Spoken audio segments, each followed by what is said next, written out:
Good morning. Today breaking news में आपका स्वागत है। असम में 20 ડિસેમ્બર 2025 असमમાં એક મોટો ટ્રેન અકસ્માત થયો છે। ટ્રેનમાં 20,507 ડીએન શાયરિંગ નવી દિલ્હી રાજધાની એક્સપ્રેસ હાથીઓના ટોળા સાથે અથડાઈ।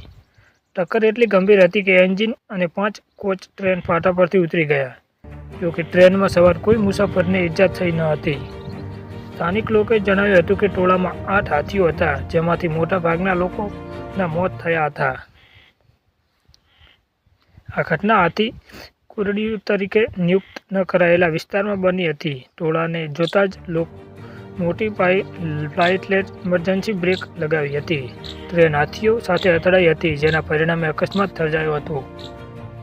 ટ્રેન અકસ્માતમાં ઉત્તર પૂર્વ સરહદી રેલવેના લુમડિંગ વિભાગમાં થયો હતો। અકસ્માત સ્થળ ગુવાહાટીથી આશરે 120 કિલોમીટર દૂર છે। અધિકારીઓ સાથે બચાવ ટ્રેન ઘટના સ્થળે રવાના થઈ ગઈ છે। સૂત્રોના જણાવ્યા અનુસાર પાટા પરથી ઉતરી જવા અને પાટા પર હાથીઓના મૃતદેહ મળી આવવાને કારણે હાલમાં ઉપલા આસામ અને ઉત્તર પૂર્વના અન્ય ભાગોમાં રેલ સેવાઓ સ્થગિત છે।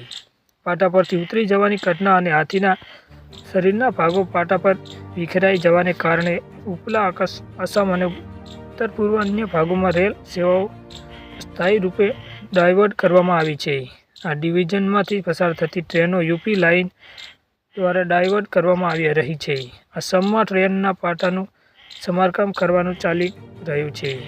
રેલવે અધિકારીઓએ જણાવ્યું હતું કે પાટા પરથી ઉતરી ગયેલા કોચના મુસાફરોને અન્ય કોચમાં ખાલી બર્થમાં સ્થાયી રૂપે બેસાડવામાં આવ્યા છે।